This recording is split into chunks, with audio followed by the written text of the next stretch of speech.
Okay, so the third plot that I'm going to show you, or attempt to show you something similar of today, is a density plot.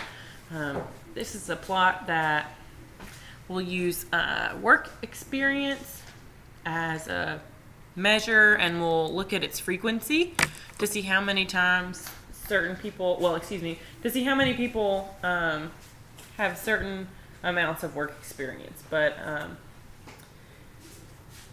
it shows each instance of a particular experience level, but it doesn't necessarily show us how many times each experience level occurred. So the way to do that is by creating a histogram. And then the density plot is essentially created in addition to or based on a histogram, because the histogram gives us the frequencies and then the density is based on that.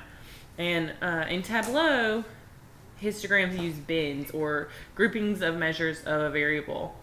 So they can do this by using bins with a uniform size, in which case we will bin the experience variable, and we can use some of the level of detail functions. However, Tableau is not capable of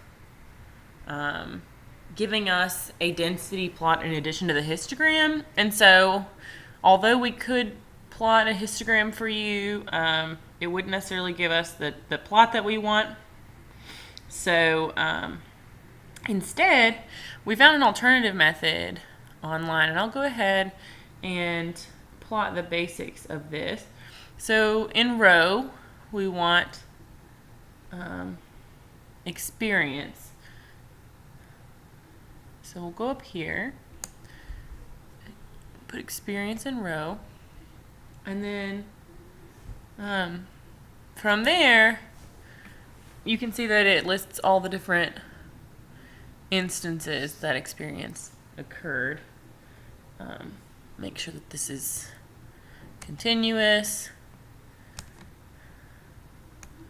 Make sure that it's count and distinct. So as you can see, it shows us a distinct count of experience, but that doesn't give us very much information. I found a method online that allows us to move from the histogram to a marginal density plot. And the way that it does this is by calculating essentially like something equivalent to a new variable, that it takes the maximum of experience, the minimum of experience, and creates a bin size based on that. And then from there, we're able to create a bin variable that we can kind of plot against the experience variable. However, Tableau is not able to take the bin and bin size variables and plot them onto a density plot. It's just not, I guess, been programmed that way. So instead of using a density histogram, which is a modified histogram that shows the relative frequencies that allow all of the bars to add up to 1 with a density curve, instead of doing that, we try and find the closest representation of that information as possible. And so the way that I was able to create a plot that was similar, as you'll see in my assignment if you put them side by side, although this graph has more peaks and valleys than the smoothed density plot does. It's the same essential trend. So we've got experience in our rows, and then we'll take the experience bin, which I created, and I'll show you how I did that. So I went to analysis, create calculated field. I'll go ahead and show you them so that we can run through them. So for the experience min, I did just like we did in the last video, a fixed min with experience our variable. So essentially we're creating a minimum experience. So we'll hit OK. Then I went in and I said create calculated field, and I created experience max. And that is essentially the same syntax with max instead of min. So what that allows us to do then is to plot the relationship between the minimum and the maximum, or the area in between. So then we could create this experience bin size.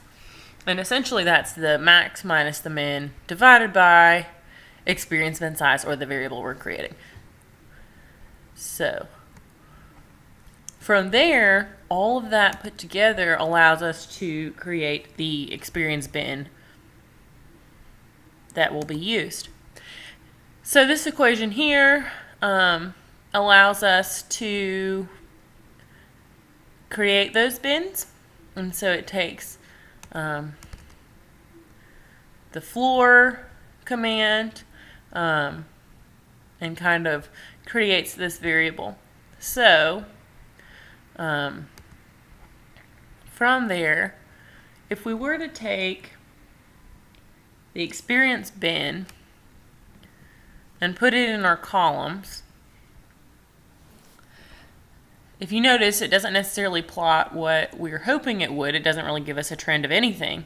But if we come in here and change it to a dimension, we get closer, we get some sort of something.